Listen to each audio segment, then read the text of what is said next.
ఉదయం టిఫిన్‌లోకి చేసిన చట్నీ అండి. ఉల్లి చట్నీ ఇది. ఇది మిగిలిపోతే ఇంకా మొవ్వ దొండకాయలకి ఫాస్ట్‌గా చేయాలని చెప్పేసి రెడీ అయిపోయాను. ఇలా దొండకాయలు ఇలాగా కట్ చేసేసుకోవాలండి. కళాయిలో ఆయిల్ వేసి దొండకాయలని వేసేసేయండి. ఇవి ఎక్కువ ఉన్నాయి కాబట్టి సగం ఒకసారి వేపేసుకోవచ్చు. వేసేసి బాగా ఎర్రగా యాగనిచ్చేద్దామండి. ఈ లోపల ఏంటంటే మనకి మిగిలింది కదా ఉల్లి ముద్ద, అందులో ఒక స్పూన్ సాల్ట్, ఒక స్పూన్ కారం కూడా వేసేయండి. ఎందుకంటే దొండకాయలకు పట్టేసరికి సాల్ట్ కారము సరిపోవాలి కదండి. అందుకని వేసేసి ఈ విధంగా కలిపేసుకొని పక్కన ఉంచేసేయండి. చూడండి ఎర్రగా ఏగిపోయి తీసేసి ఒక పక్కన వేసేసేయండి. ఇది నూనెలో వేపకుండా కూడా వేపచ్చండి. ఇది నేను ఫాస్ట్గా చేయాలి కదా, అందుకని చెప్పేసి ఇలా వేపడం అయ్యింది.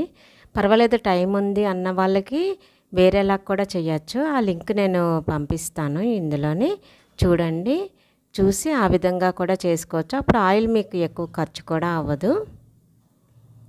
చూడండి రెండోవి కూడా వేసాను కదా, ఇవి కూడా తీసేసేయండి. తీసేసి ఆయిల్ తీసేసేయండి. ఆయిల్ తీసి కొద్దిగా ఆయిల్ ఉంచండి. ఒక స్పూన్ ఆయిల్ వరకు ఉంచేసి మిగతా ఆయిల్ పక్కన వేసేసేయండి. ఏదైనా గిన్నెలోకి తీసేసుకొని ఇప్పుడు మనం ఆల్రెడీ పక్కన పెట్టుకున్నాం కదా ఈ పేస్ట్, ఇది అందులో వేసేయండి.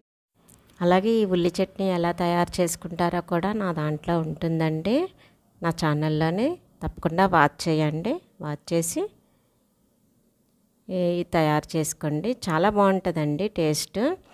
ఇంకా ఈ ఉల్లి ముద్ద కొంచెం 2 నిమిషాలు వేగిన తర్వాత ఈ దొండకాయలు మనం ఆల్రెడీ వేపుకున్న దొండకాయలు ఉన్నాయి కదా అందులో వేసేసేయండి. మూత పెట్టేసేయండి. మూత పెట్టేసి సన్న సగం మీద అలా సగ్గుతూ ఏగనివ్వండి. బాగా ఎర్రగా ఏగే వరకు కూడా ఉంచుకోవాలండి. అయిపోయిన తర్వాత ఒక సర్వింగ్ బౌల్లోకి తీసేసుకొని కొత్తిమీరతో గార్నిష్ చేసుకొని సర్వ్ చేసుకోవడమేనండి. అంతేనండి, చాలా సింపుల్. తప్పకుండా ట్రై చేయండి. చూసారు కదా భోజనంలోకి కూర ఎంత అందంగా కనిపిస్తుందో. అలాగే తాలింపప్పు, చారు, గడ్డ పెరుగు జున్ను ముక్కలాగా. ఇదేంటనుకుంటున్నారా, అది అన్నవరం ప్రసాదం అండి. ఇంకా అప్పడం ఒకటి తగ్గింది కదా, అది కూడా పెట్టేసాను. అయిపోయిందండి. Follow my channel for healthy and happy life అండి. మరో మంచి వీడియోతో మళ్ళీ కలుద్దాము. ధన్యవాదములండి.